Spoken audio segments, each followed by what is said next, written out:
Welcome, everyone, to another episode of the Balance and Empathy Show. Today, we are live from Canada with Ashok, the founder of the Empathy Clinic, Dr. Ruby Bakshi from Switzerland, a TEDx speaker, and Rina Streel, a global balance coach from Australia, Perth, and me from the Netherlands. Today, we talk about a very important topic that we all can relate to, which is emotional intelligence. So we're going to talk about that topic today. Now, if you are watching, as you know, we always want to know where our viewers are based. So please let us know, where are you watching from? Which country? Put it in the comments. And if you have any questions for us, please put them in the comments as well. And we will be happy and do our best to answer your questions. So emotional intelligence, for me, it is quite related also to empathy. And I think that's like one of the pillars of emotional intelligence. But I'm very curious what my other co-hosts think of this. Let me start by introducing Dr. Ruby Bakshi, a TEDx speaker, and she also gives trainings about emotional intelligence. Ruby, welcome to the show. Please tell us a little bit about what you do. Hi, everyone. It's really, really nice to be on the show with all you dynamic people whom I have been listening to for quite some weeks. And it's great to share the platform with you. So, yes, I am a TEDx speaker, as Tisha just told you, but I'm an educationist. I live in Switzerland. I teach the bachelor's, master's, and doctorate students in hospitality and business. So that's my bread. That's from where I earn my bread. But I love connecting with people. I just love being with people, and that's how I started reading and trying to understand bit emotional intelligence in detail. And that's what is connecting with people all about. You could be a great teacher with great qualifications, but if you know how to connect with your students, delivery is one thing, but connecting on an empathetic level is another thing. It could be just you doing blah blah and nobody listening to you. So I feel I am creating an impact in the students fraternity because of EI, which is a must, especially during pandemic, when people are coming from different places and they're confused, they are stressed, angry, a lot of emotions are going on. So we as teachers or we as educators need to connect with them and lead them as role models. So this is how I come into EI, and I'm a very, very strong believer that EI is definitely something that we all need to practice in our respective professions. Totally agree. Ashok, over to you. Well, I think that's a big, wonderful beginning, Ruby. I think what's happened since the pandemic has started is two separate entities, and that is that people have been alienated from each other and isolated, and other people have been put very, very close together. And this is families who are used to having someone goes to work and the kids are going to school. And then what happens is we have something that is called social claustrophobia.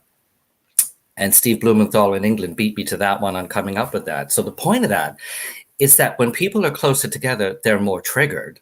And when they're farther apart, they can also become more anxious, more isolated, and paranoid. And so your work is so vital at this important time right now.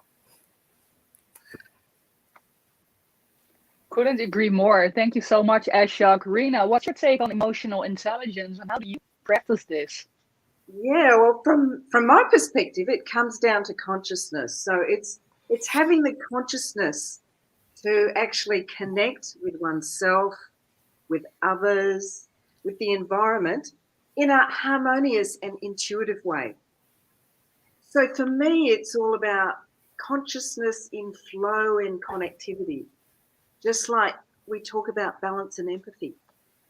And I think that summarizes, in a way, both what you, Dr. Ruby, said, where you said it's about connecting with empathy. And in a way, you too, Ashok, when you've talked about the two different social structures that we have. Wonderful, and Rina. the way in which I practice it is actually through Transcendental Meditation, because it helps me to bring my mind to a level where I can experience that pure consciousness. and where it gives me the ability to cultivate mind. And I think one question that really comes to mind, because I can relate to everything you three are saying, and for me, empathy plays a big role in emotional intelligence, and also intuition, which when I started to think about it was kind of surprising to me. And I thought, wow, that feeling that you have of understanding someone else, where they are coming from, that was surprising to me. Like, intuition, is this a part of emotional intelligence? I'd love to hear what you guys think of this. I completely agree with you, Tisha. Like, sometimes you have to go with your gut feeling. You can be a very logical person. You know what your role is. You know how you need to play your cards. But sometimes intuition is something like, you just have to go with the flow, as we say in easy layman language. Because if you have too many rules and regulations, sometimes it can go wrong, So you have to pay attention on what the situation is demanding at that point of time. Like, and then help others understand the situation and then go ahead. It's like, there's a saying, if you're lying for a specific reason, that lie is not a lie. But if you're lying with a bad intention, the repercussions are bad, then it is absolutely a big lie and you're not correct. So ethically also, I sometimes try to link the two. If you're doing something for the betterment of people, if you're doing something with the gut feeling that I'm helping this person, I'm doing something to give him that courage or inspiration, then it's always correct. And intuition and empathy, they go hand in hand. This is what I think. I think it's also very important for us to realize that when we're out and about, when we're in the presence of people, we have our outside persona, which is how we want the world to see us. And on the inside, we have all of our thoughts and fantasies and feelings, our subconscious. So on the outside, you might be smiling, but on the inside, there might be very different feeling. And what we do as human beings is we often have to pretend when we're in the presence of people to put our best face forward. But on the inside, we might be feeling something, might be anxiety or anger or frustration. And if we can intuit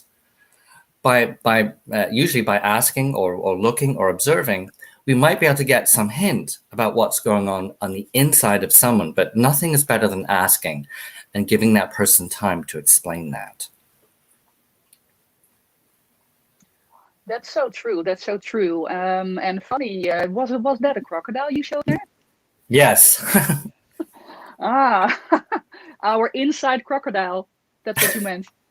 Yes. It could be both inside or outside. Sometimes, the people who are trying to be very sweet, sugarcoat, hey, you're doing so well, especially these days on social media, where people get easily disheartened by seeing that their posts are not getting enough likes, or people easily get boosted or happy. Oh my God, I got 50 likes. I'm doing good, even if that post doesn't make any sense. So the crocodile can be inside you, that is, that is trying to keep you at bay with, pay attention, that kind of thing. And the crocodiles surrounding you, who are trying to be sugar sweet, but they are not as sugary as they look out to be. So we have to be on balance and guard. And that's where EI plays a very, I would say, subtle role, because people who are little low on EI, they get misled. They are the ones who easily fall for, influenced by less likes or less adulations and stuff like that. But people who are generally high on EQ, that is emotional quotient, these likes or dislikes don't bother them. What they have to do, they just go with their objectives, bang on, clear in the mind. I think, I think, Tisha, you would agree with me. You would have seen, being an influencer yourself on LinkedIn, how sometimes, people just expect certain things. Sometimes it makes sense and sometimes it doesn't make any sense. No, that's very true. But then I always think, well, what are people's own references, right, that they relate to? I think there also the emotional intelligence plays a role, because I always try to understand the other person. And Very sometimes it may be like a cultural difference, because we have these global contexts. And I don't know everyone that follows me, I know many of them, but not all of them. So I always try to understand that person, and I do my best to also never judge anyone because I don't know their story. I don't know where they're coming from, and I don't know their reference. So I always take that in consideration. But I think balance also plays a very important role here, because as good as you can be to give out understanding, I think you need to be backwards good to yourself as well. And make sure people also understand you and see who you are and what you stand for. So actually externalize your emotional intelligence. I actually came up with a scheme to help couples in my office, because not everybody knows how to relate to how they feel on the inside, especially men. And so I came up with a very simple color scheme that looks at being glad or sad or mad or afraid, and I call that FRAD. And I use the colors simply green for glad, red for mad, blue for sad, and yellow for afraid. And it's much easier if a couple are talking to each other and saying, well, I think you're feeling a little bit blue right now, or red. And it makes it easier to have the conversation. It takes about 20 minutes. And suddenly their emotional capacity to intuit how they feel and also how their partner feels begins to amplify. And I can see when they come back for the next session, they're talking much more emotionally accurately, instead of thinking, well, you seemed really mad that day. Well, I actually wasn't. I was actually feeling very frightened. That's so I think I'm going to interesting. use that. Sorry, Tisha, please go ahead. Oh, go ahead.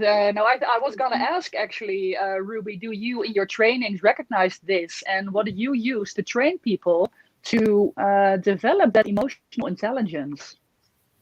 That's a very good question, because I was just going to add that I will be using Ashok's technique of colors. Because normally, we have the habit of talking as red with danger, green with, go live, those kind of things. So, of course, when we use the colors, I give them the cues of talking, when the people are express yourself. So this is how I conduct, with little bit of a difference in terms of colors, like when they have spoken too much and they need to just, give others space. So we have these cards, red, oranges, it's okay, you can now conclude what you were speaking. And red is, please, you need to stop and give others a chance. So we do use that, because sometimes when people are emotional, they are talking, they're sharing their best moments, or they're sharing with worst moments, depending on what the topic is and what we are trying to analyze in the session, in the training session. And since I like to engage the people, it's not just me talking. I don't want that I'm just talking. I want them to understand while talking. It's like a simultaneous process. It's not just me as a trainer talking, but they as audiences or listeners also talking and getting involved, so that they are learning at the same time. So I use the colors in that way, but now I think I'll be using in terms of telling them, you can say, I'm feeling red as an exercise. I'm feeling red. That means I feel hopeless. Or I'm feeling mad. We can associate these colors as a game. I was thinking with my students to have this, and it will be really great.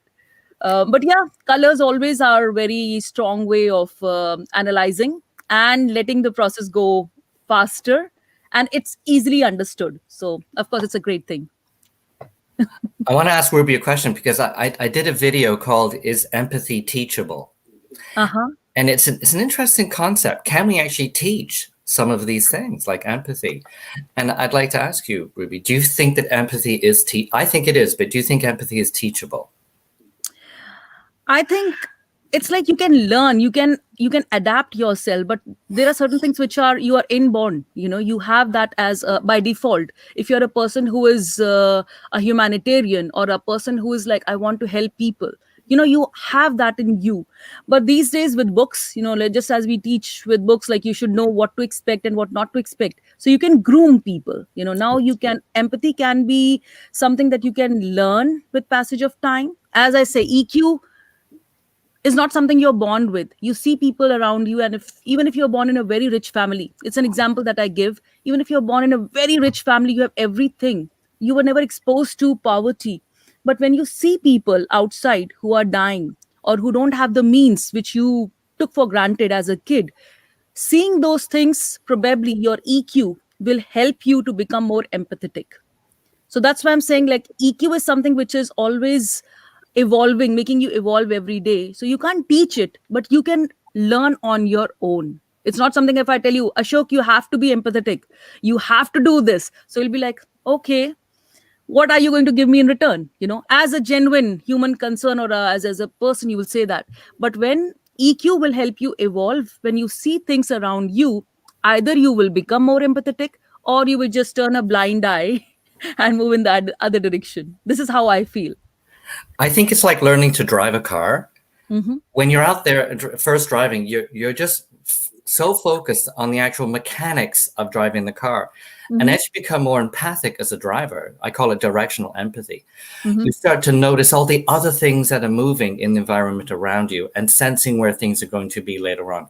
So once you develop the skill of, oh yes, I do need to be paying attention to where all these other moving things, pedestrians, dogs, and cars are moving, I can begin to amplify my sense of observation of what's happening around me.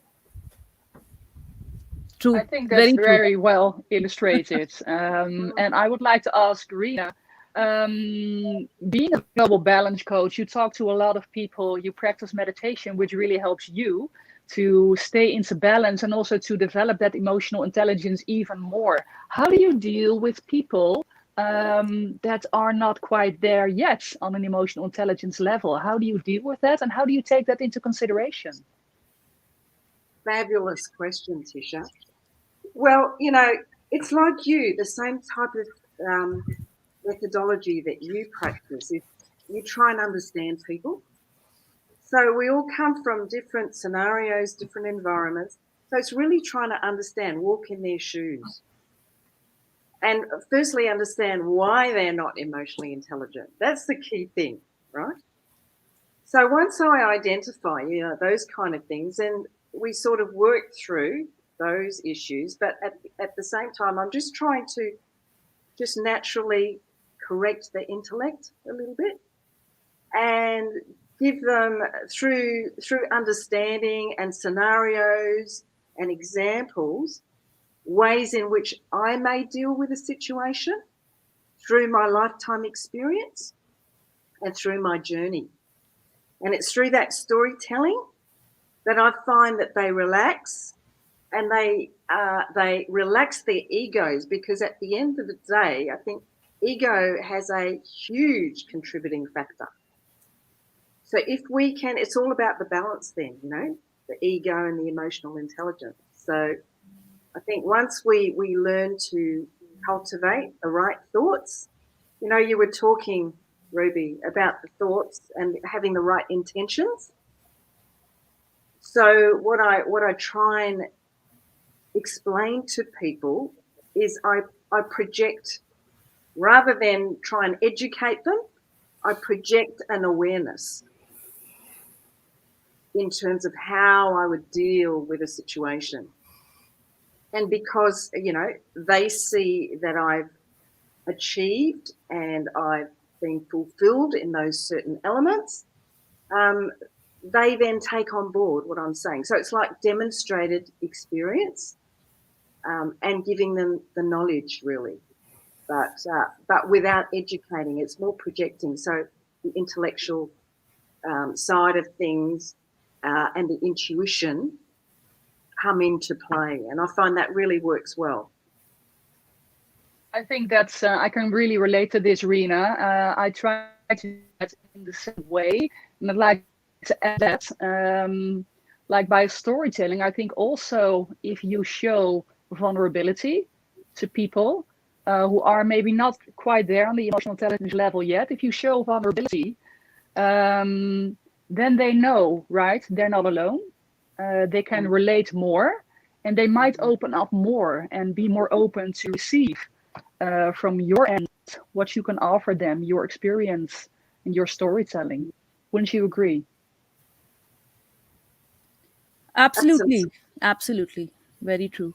I mean, I think we are all on the same wavelength when we talk about empathy, when we talk about gut feeling. There are certain things with people learn with the experience. And what is coming with it, because whenever, like, as we say, like, if someone slaps you, this is another example that I use quite often. If someone slaps you, okay, what will be your immediate reaction? Ashok, what would you do if someone slaps you? Like, boom. You're surprised, you're shocked, like, you're like, how dare you? Boof. Either you will The crocodile comes out. the crocodile will come out. Definitely, like, you will just either hit back, that will be your immediate reaction, how dare he, or you're like, why did he do that? So if you know the intention, maybe there was a big mosquito, or maybe there was a big insect that was going to bite you, so the person was just trying to remove it away, and that's why he hit you, to save you.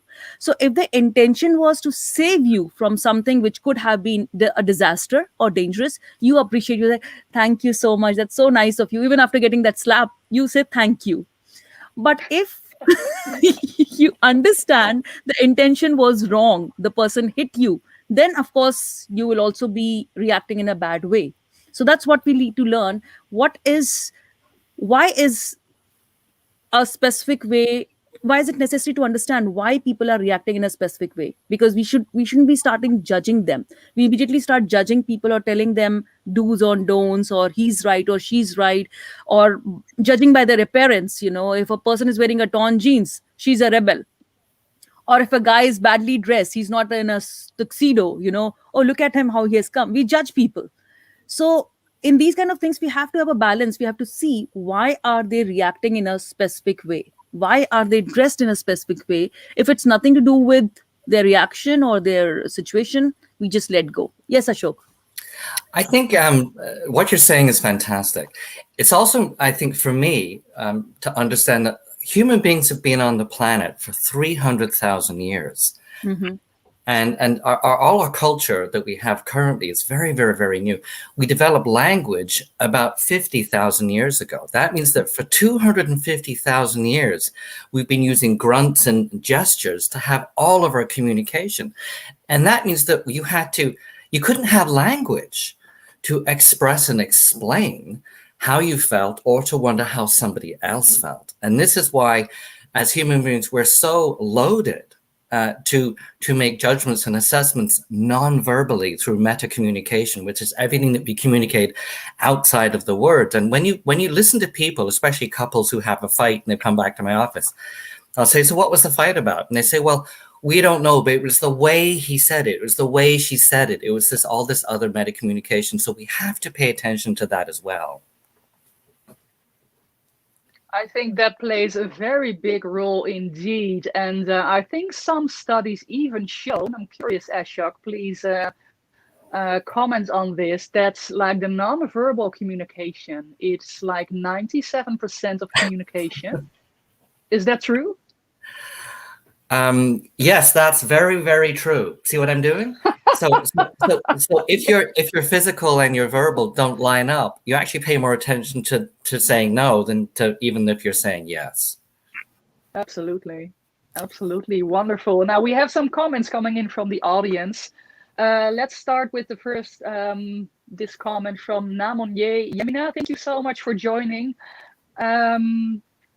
The comment is, emotional intelligence might require a lot of code shifting too when it comes to cultural context and perception. Who would like to comment on this?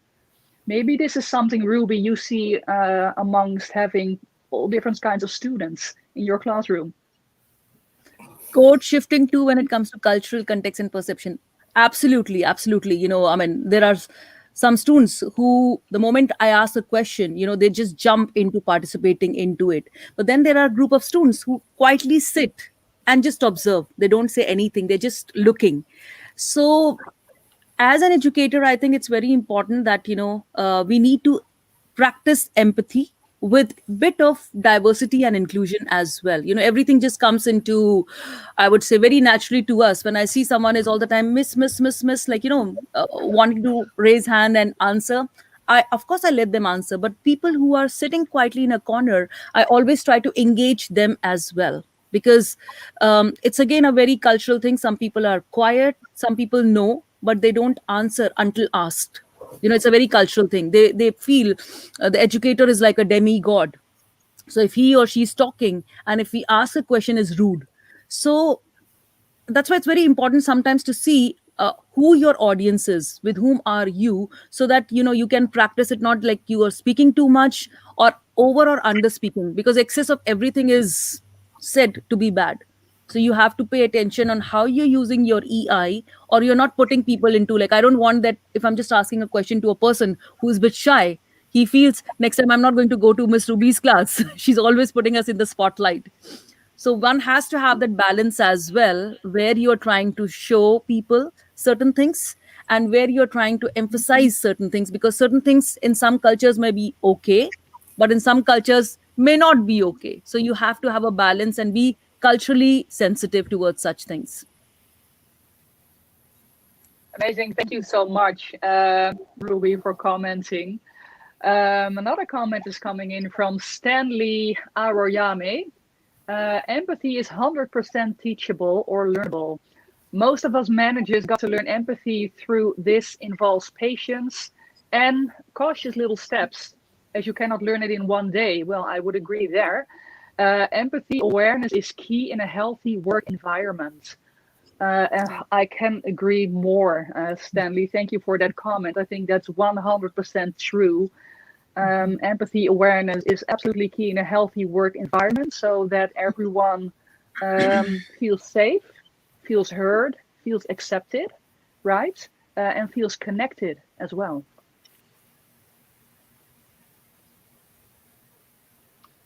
And another comment from Munir, he says, physical classroom environment is vary in different situation and cognitive area of educators and learners. I think, and that would be very interesting, and maybe you see that as well, Ashok, in your work, like physical versus online, right? There's a difference there.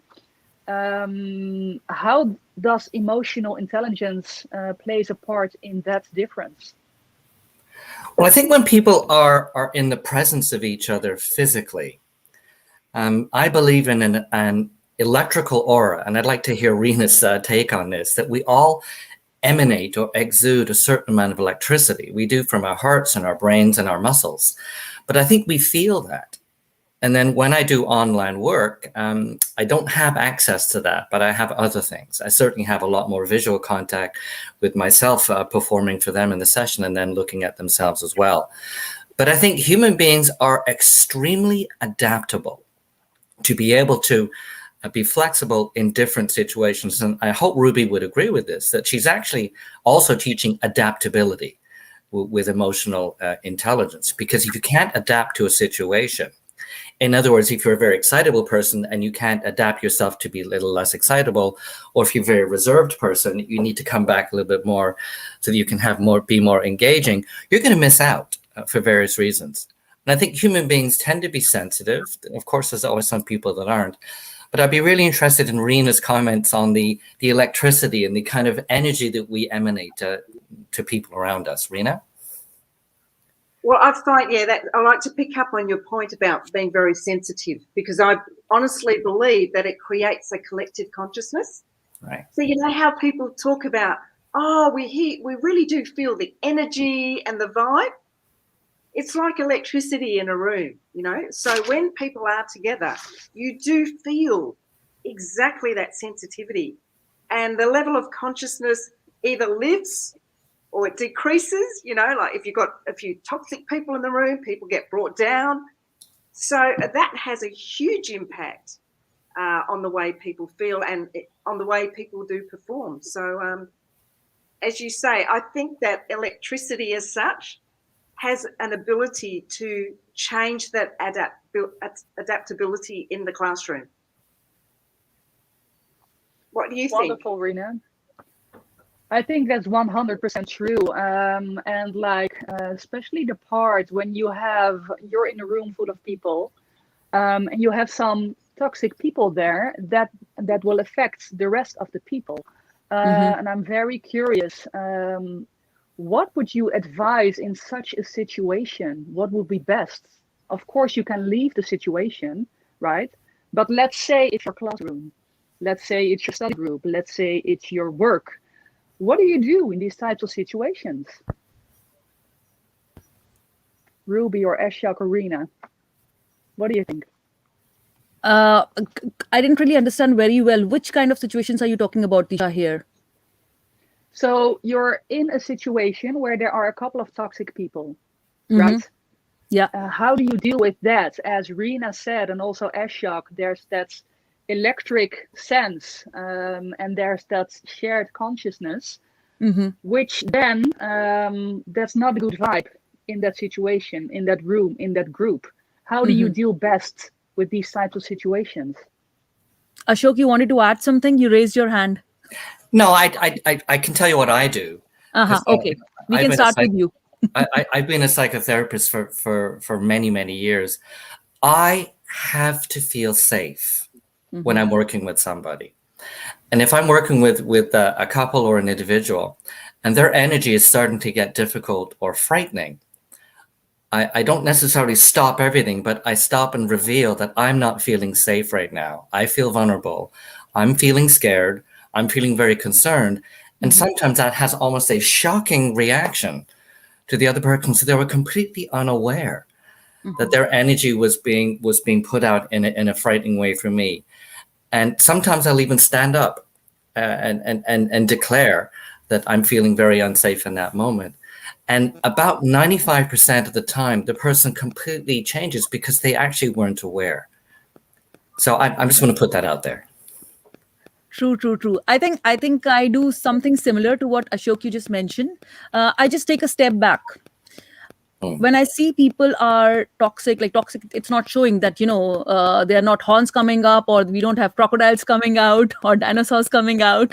But yes, you get that feeling. It's again a gut feeling. Again, to come back to it, it's a gut feeling that you get when you see someone is not, you're not getting anything from that person, but he or she is just taking from you. You understand, well, I'm not growing here. This is not my group. But when you have such people, what is the best, which I have done in most of the situations, is I take a step back.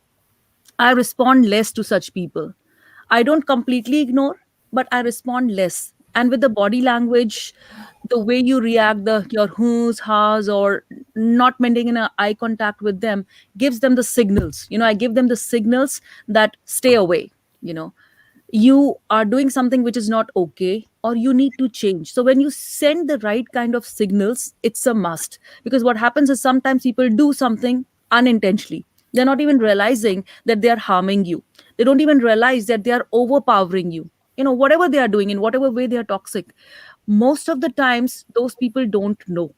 So the best is give them the signals, give them the signs that you are causing me more harm than benefits, or I don't feel that we are good together. There's something that we need to work upon. So you need to communicate. That's the first C that you need to take care of when you are in such a situation, especially with the toxic people. So once you have communicated, you find the connection. Either he or she will understand. So it's a green tick. He or she reacts. What Ashok said, he or she will react. But if he or she is really wrong, he is not reacting the way you want to react, okay, then it's time to say ciao. You move in the other direction. But if he or she is giving you the right click, so you did the first step by communicating, you connected, and the third step is collaborating, moving together. Now that we understood, we had some hiccups, we had some teething problems, which are normal in any situation, especially in a digital world. It happens more, since we started with the off face classrooms, or virtual classrooms. So which is very normal. People do misunderstand, and especially toxic people, when it happens, once you have taken care of the 3 C's, you can think about, if that person is really a win-win situation, you go ahead. But otherwise, taking a step back, giving it a, some time period to understand why it didn't work out, is always better. Oh, we have a guest on the show. Yes, Polly, that's Rena's cat. She always likes to show herself to the screen. Hi, Polly. She's Oh, amazing. that's a cute one. I find it really interesting what both of you are saying. So at one hand, Ashok is saying I actually communicate verbally how I feel, and then on the other hand, Ruby, you're saying I give signs, like also non-verbal signs. You take a Mhm. step back, you move away, like the body language. And I think both both can actually work in the situations. But now we have that cultural aspect too. Like, for instance, Ashok, your approach verbally. Like in the Netherlands where I live, people, especially the area where I live, people can be very direct. You know, if something is wrong, they tell you. But like if we go 30 minutes down to Belgium, it's really different, right? People don't really speak out how they feel. They're not as direct as the Dutch people. So verbally stating how you feel, I think where I live could actually work very well. But maybe in some other cultures, it wouldn't work, you know. And then we have online, like you're in a Zoom meeting with all these international people, right? How does that work then? Do you then adjust your approach, Ashok?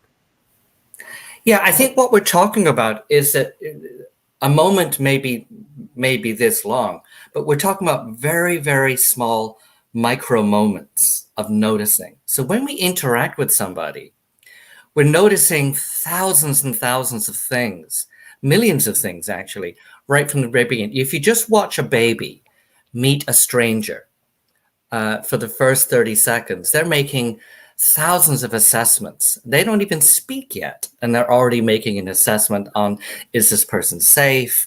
Are they not? And it takes 6 weeks for them to start to learn how to smile. So you can't even tell if they're okay until to that period of time. So I think instead of making kind of a grand assessment, you need to make those little tiny micro assessments. If I try this, if I try this, if I try this.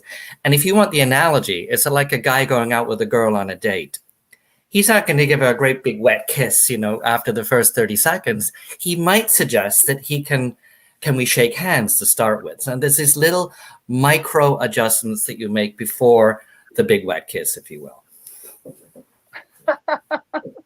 That's so interesting. And speaking about babies, we have a question coming in from Caleb. Thank you, Caleb, for watching. He is asking, how does emotional intelligence prevent crybabyism at the workplace?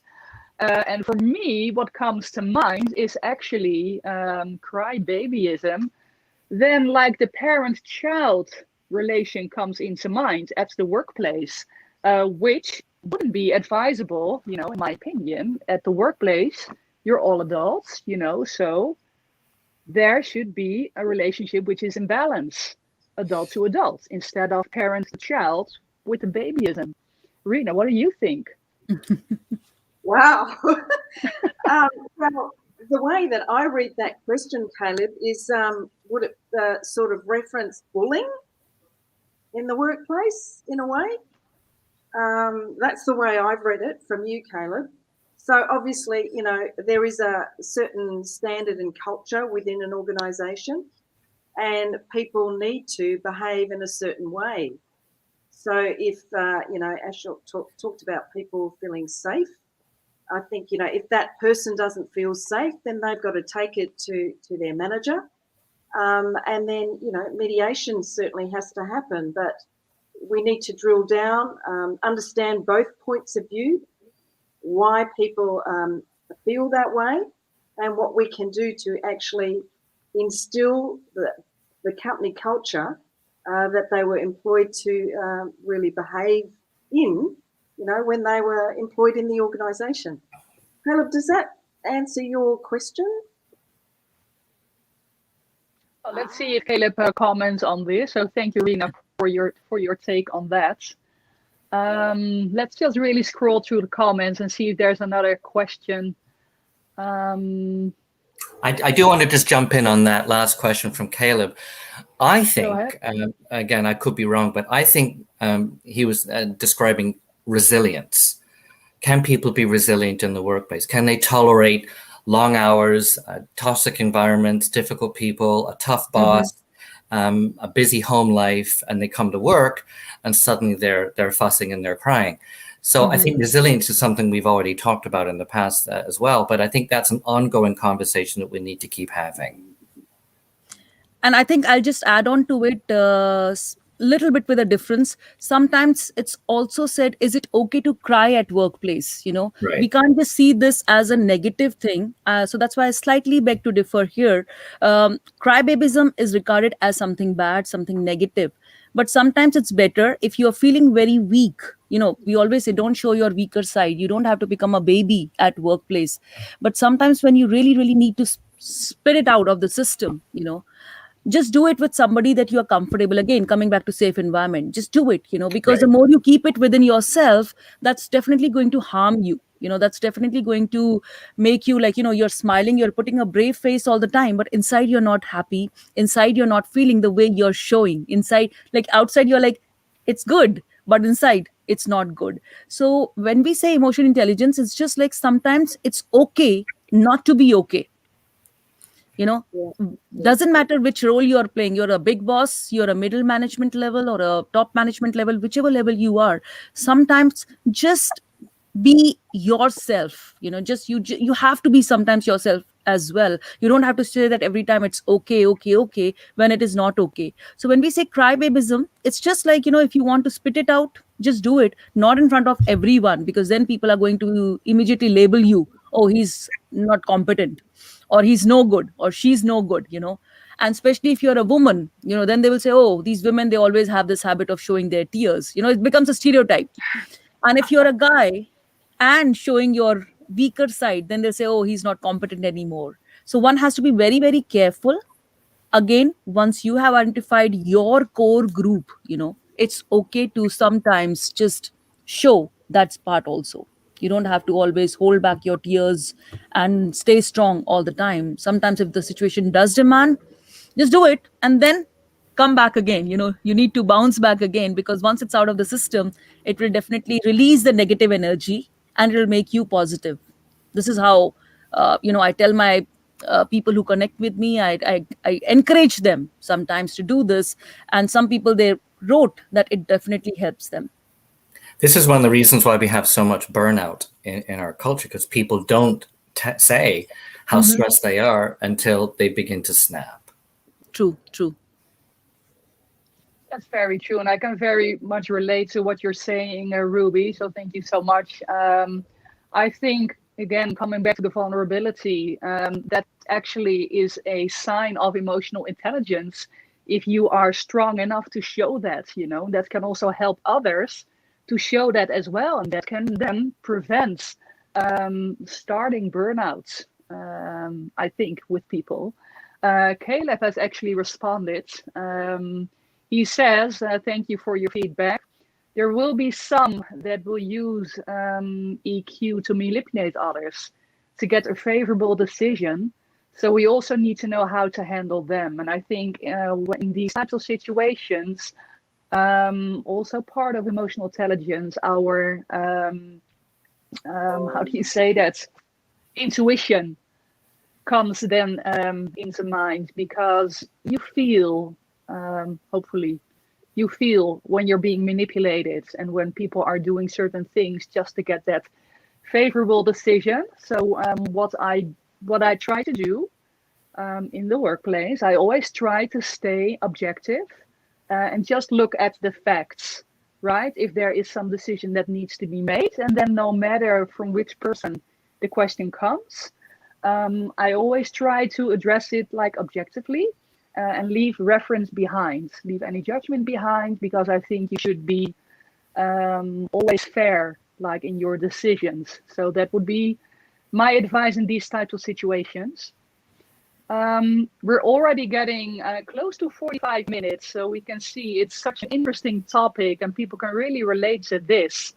As we're closing off the show, I would love for you three to give one or two points to the audience where they can practice emotional intelligence, or how they can learn or deal with situations better. What's your advice to the audience? Ruby, would you like to start? Yes, I just saw someone asked about 3Cs again. So I will just say, practice with your 3C approach. That will be my take. Communicate, connect, and collaborate. These three are like the three key pillars for any EI practitioner, because it's normal. You are going through your lean phase at times. So it's fine. As I said, it's okay not to be okay sometimes. So if you are authentic, whatever you are feeling inside, sometimes it's always better to spit it out of the system, which will make you a stronger person, which will make you a more like, okay, I'm done with it. I need to move on. You will bounce back stronger and fitter rather keeping it within you and just, making things worse for you. So just give it your best shot, guys. Whenever you feel you're not feeling your best, talk to the people who really matter, who you think really matter, so that it is out of your system and you feel stronger and lighter, which is a must. Thank you so much, Ruby. Rena, 1 or 2 key points, advice for the audience. Yeah, my key advice would be, develop your mind, cultivate your mind, work on your consciousness, and work on meditation. I'd strongly recommend meditation, learning how to actually transcend your mind to reach that state of full consciousness, so you can then make the right decisions in relation to the 3 C's that Dr. Ruby's just talked to us about. Beautifully said, Rena. Thank you so much. Ashok, over to you. Thank you, Tisha. I think it's important to know how you feel. And you can do that by journaling or searching within, meditation, or of course therapy. And it's also very important to learn how other people feel. And expect that just because you feel some way about something does not mean that's the way somebody else feels about something. So emotional intelligence happens when you begin to appreciate how other people feel, so you can adapt yourself to their feeling states as well. Beautifully said, Ashok. Thank you so much. I would like to add also that emotional intelligence is a two-way street. So, of course, show understanding to other people, but also take your own intelligence, emotional intelligence with you in that process. So don't leave yourself out of that. I want to thank you all so much for participating in today's show. And for the audience, please follow these amazing people. They're so smart. They have so much to offer for you. So go ahead and follow Ruby, Rena, and Ashok, and you will not regret it. Thank you so much for watching, and we're very much looking forward to seeing you again in another 2 weeks. See you then. Bye.